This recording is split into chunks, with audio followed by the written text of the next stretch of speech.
I'm Cassidy Nicholson. Being diagnosed with necrotizing enterocolitis is something that would change my life forever, physically and emotionally. I'm Laura Lee Nicholson, and I'm Cassidy's mom. So when I was 27 weeks pregnant, I was diagnosed with a rare form of preeclampsia. Before that preeclampsia got out of control, we had 48 hours where they were able to provide Cassidy with the steroids she needed to mature her lungs. She had no other complications at that time. It was just getting her to be of a gestational age where she could control her temperature. So she needed to be provided with formula in order to sustain life as she was going along until I was better and even able to attempt to provide any.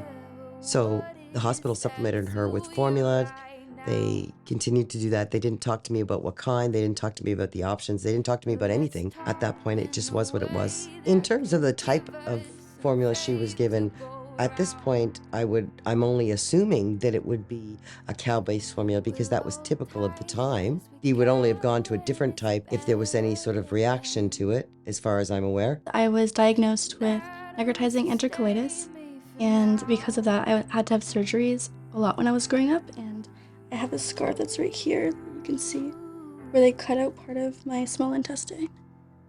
Because this happened to me as a baby, I don't really remember much of what happened, other than from my mom has told me and others have told me that I didn't have any other issues when I was born, except for developing this necrotizing enterocolitis later on. So she had surgery at 2 weeks old in order to remove those pieces of necrotized bowel, basically. So they removed those pieces. That was her first surgery at 2 weeks old. She weighed 900 grams the day of that surgery. She then went on an ileostomy, which is because it was the ileum that was removed. They took the remaining portion and put it on the outside of her body and gave her a bag with that. She had that bag to process for about 6 weeks, at which point they did what they call a reanastomosis, and they connected the two pieces together, the remaining small intestine to the large intestine, and we started from there. Unfortunately, that developed scar tissue, so they had to go back in, which created the bigger scar of her scars, was going back in to take out the remaining scar tissue. And those were the first of about 20 surgeries that she had. I remember always going to doctor's appointments all the time. We'd always be going to the hospital to see, like, going to my pediatrician or going to the hospital to see bowel doctors or gastroenterologists and stuff like that. And there was always just different things all the time. I'd go to the hospital very frequently. I kind of was like a regular there, I found. I loved being there. It was a nice place. So how it felt was just, it was scary, but then you got used to it. You just have to keep moving and have to take every day as it comes, learn what needs to be learned, and do the best you can.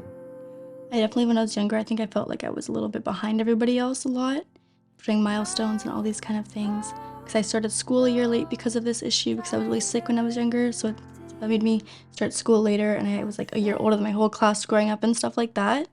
So I always felt like I guess I was ahead of them, but kind of behind where I should have been. And that was definitely kind of difficult to start from. When I find I meet new people, obviously, like if I'm going to like the beach or something, it's always like questions. Everyone's always asking like, oh, what happened to you? Like, what happened to you? I think that definitely, like with having my scars and stuff, I had to definitely not be as self-conscious about that mentally, just kind of be more secure in my skin. I just kind of decided that, I just told myself that it's kind of how it is and it's not going to change, so you better either live with it or be sad about it all the time.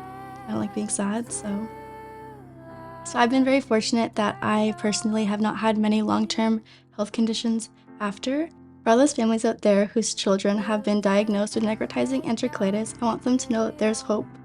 I am 23 years old and I'm living proof. Gluckstein Lawyers is currently investigating this case and others like it. We encourage you to reach out if your child was given cow-based formula and subsequently developed necrotizing enterocolitis. When we're together again.